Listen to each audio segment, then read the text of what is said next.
Guys, ನಾನೀಗ ಬೆಳಕಲ್ ಫಾಲ್ಸಿಗೆ ಬಂದಿದ್ದೀನಿ. ನನ್ನ ಜೊತೆ ಈಗ ಮಾತಾಡಿದ್ದಾರೆ ನಮ್ಮ ರಾಮ್ ಶೆಟ್ಟಿ ಅತ್ತಿಕಾರ್ ಅವರು. ಇವರಿಗೆ ತುಂಬ ಥ್ಯಾಂಕ್ ಯು. ಈಗ ನಮ್ಮ ಸ್ಯಾಂಡಿ ಅವರಿದ್ದಾರೆ. ಸ್ಯಾಂಡಿ ಅವರು ಹೇಳಿ.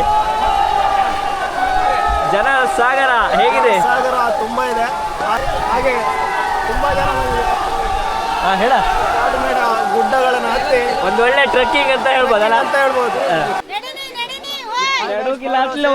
ಹಂಗೆ ಲೈವ್ ಕಾಣಿ ಗೊತ್ತಾಗ್ತ.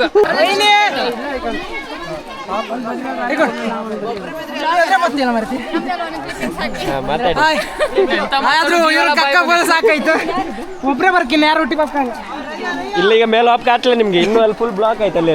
ಹಾಂ ಗಾಯ್ಸ್, ಬೆಂಗಳೂರ ಮಾತ್ರ ಟ್ರಾಫಿಕ್ ಜಾಮ್ ಅಲ್ಲ ನೋಡಿ ಗಾಯ್ಸ್, ನಮ್ಮ ಊರ್ ಬದಿಗೂ ಟ್ರಾಫಿಕ್ ಜಾಮ್ ಇತ್ತು.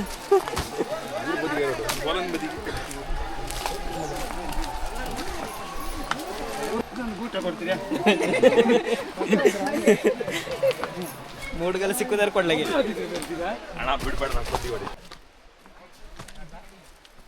ಹಾಯ್ ಗಾಯ್ಸ್, ಎಲ್ರಿಗೂ ನಮಸ್ಕಾರ.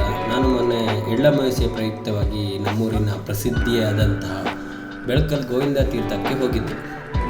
ನಿಮ್ಮೆಲ್ಲರಿಗೂ ಗೊತ್ತಿರುವ ಹಾಗೆ ಸುಮಾರು ಒಂದು 3-4 ಕಿಲೋಮೀಟರ್ ಅಷ್ಟು ಕಾಡಿನ ದಾರಿ.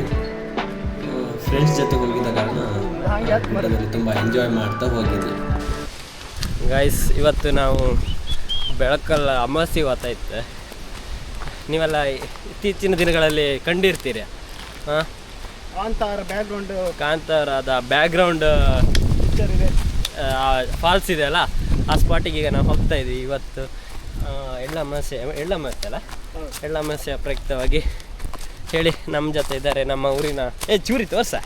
ಹಾಂ, ಖ್ಯಾತ ಕಲಾವಿದ ಚೂರಿ ಎಲ್ಲ ಹಿಡ್ಕೊಂಡೆ ಬಂದಿರ. ಅವರು ಸ್ವಲ್ಪ ಕಾಡು ಪ್ರಾಣಿಗಳ ರಕ್ಷಣೆಗೆ ಜನ ಸ್ವಲ್ಪ ಉಗ್ರ, ಅದಕ್ಕೆ ಚೂರಿ ಹಿಡ್ಕೊಂಡೆ ಬಂದಿದ್ರು. ಇಲ್ಲ, ಅದು ಫಿಲ್ಮಲ್ಲಿ ಬಿಟ್ಟು ಹೋಯ್ರ, ಅದನ್ನ ಬಾಪತಿ ಸಿಕ್ತಂಗೆ ಕಾಂತಾರ ಶೂಟ್ ಮಾಡ್ತಾ ಬಿಟ್ಟು ಹೋಯ್ರು. ಹಾಗೆ ಇನ್ನೊಂದೇನಪ್ಪ ಅಂದರೆ, ಆ ಒಂದು ದಾರಿಯಲ್ಲಿ ಬರುವಂಥ ಎಲ್ಲ ಭಕ್ತರಿಗೆ ಉಚಿತವಾಗಿ ಮಜ್ಜಿಗೆಯನ್ನು ನೀಡುತ್ತಿರುವ ಅಲ್ಲಿಯ ಸ್ಥಳೀಯರಾದಂಥವ್ರು ನೋಡಿ ತುಂಬ ಖುಷಿಯಾಯಿತು. ಈ ಸೇವೆಯನ್ನು ಮಾಡಿದ ನಿಮಗೆ ನನ್ನ ಹಾಗೂ ಬಂದಿರುವ ಎಲ್ಲರ ಭಕ್ತಾಭಿಮಾನಿಗಳ ಪರವಾಗಿ ನಿಮಗೊಂದು ಧನ್ಯವಾದಗಳು.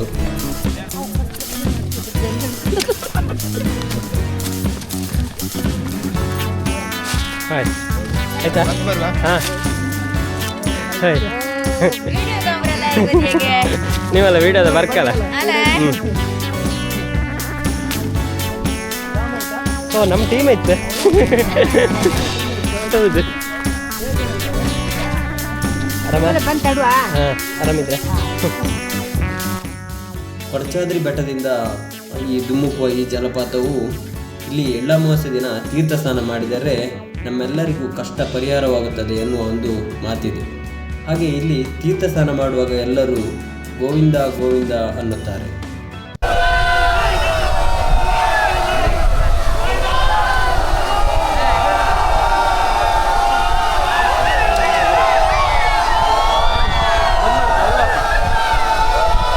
ಹಾಗೆ ಗೋವಿಂದನು ನಮ್ಮೆಲ್ಲರ ಇಷ್ಟಾರ್ಥವನ್ನು ಈಡೇರಿಸುವನು ಎನ್ನುವ ಒಂದು ಪ್ರತೀತಿ ಇದೆ. ಹಾಗೆ ನನ್ನ ಜೊತೆ ಮಾತಾಡಿದರೆ ನಮ್ಮೂರಿನ ರಾಮಶೆಟ್ಟಿ ಅತ್ತಿಕಾರ್ ಏನು ಹೇಳಿದ್ದಾರೆ ನೋಡೋಣ ಬನ್ನಿ. ನಮಸ್ತೆ, ನಾನು ನಿಮ್ಮ ಪ್ರೀತಿಯ ರಾಮ್ ಶೆಟ್ಟಿ ಅತ್ತಿಕಾರ್. ನಾನಿವತ್ತು ಬೆಳಕಲ್ ಪವಿತ್ರ ಗೋವಿಂದ ತೀರ್ಥದ ಸಮ್ಮುಖದಲ್ಲಿ ಅಥವಾ ಅಲ್ಲಿದ್ದೆ. ಬಹುಶಃ ಇದು ವರ್ಷಂಪ್ರತಿ ನಡೆಯುವಂಥ ಎಳ್ಳಮಾವಾಸ್ಯೆಯ ಜಾತ್ರೆ ಅಂತ ಹೇಳ್ಬೋದು. ಜಾತ್ರೆಯಲ್ಲಿ ಬಹುತೇಕ ಕೆಲವು ಕಡೆಗಳಲ್ಲಿ ತೀರ್ಥ ಪ್ರದೇಶದಲ್ಲಿ ತೀರ್ಥ ಸ್ನಾನ ಮಾಡಲಿಕ್ಕಾಗುತ್ತೆ. ಬಹುಶಃ ಬೆಳಕಲ್ಲಲ್ಲಿ ವಿಶೇಷತೆ ಏನು ಅಂತಂದರೆ, ಸುಮಾರು 450-500 ಅಡಿಗೂ ಮಿಕ್ಕಿ ಪವಿತ್ರವಾದಂಥ ತೀರ್ಥ ಬೀಳುವಂಥದ್ದು. ಇದರ ಜೊತೆಗೆ ಆ ಪವಿತ್ರ ತೀರ್ಥದ ಸ್ನಾನವನ್ನು ಮಾಡಿದರೆ ನಮ್ಮ ಜೀವನ ಪಾವನ ಆಗ್ತದೆ ಮತ್ತು ಪುಣ್ಯ ಮುಟ್ಟುತ್ತದೆ ಎನ್ನುವ ಪ್ರತೀತಿ ಇಂದು ಜನಜನಿತವಾಗಿದೆ. ಹಾಗಾಗಿ ರಾಜ್ಯದಾದ್ಯಂತ ಸಾಕಷ್ಟು ಚಾರಣ ಪ್ರಿಯರು ಮತ್ತು ಪ್ರವಾಸಿಗರು ಇಲ್ಲಿವರೆಗೆ ಆಗಮಿಸಿ ಇದರ ಸೌಂದರ್ಯವನ್ನು ಆಸ್ವಾದಿಸ್ತಾರೆ. ಜೊತೆಗೆ ಪವಿತ್ರವಾದಂಥ ತೀರ್ಥ ಸ್ನಾನವನ್ನು ಕೂಡ ಮಾಡಿ ಹೋಗ್ತಾರೆ. ಬಹುಶಃ ನಾನು ಕೂಡ ಇವತ್ತು ತೀರ್ಥ ಸ್ನಾನಕ್ಕಾಗಿ ಬಂದಿದ್ದೇನೆ.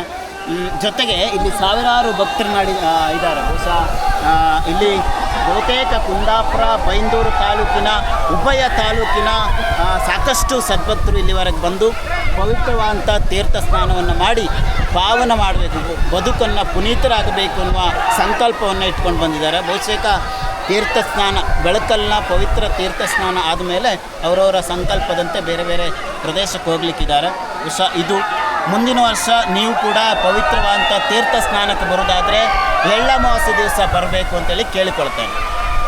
ನನ್ನ ಜೊತೆ ಈಗ ಮಾತಾಡಿದ್ದಾರೆ ನಮ್ಮ ರಾಮ್ ಶೆಟ್ಟಿ ಅತ್ತಿಕಾರ್ ಅವರು. ಹೀಗೆ ತುಂಬ ಥ್ಯಾಂಕ್ ಯು.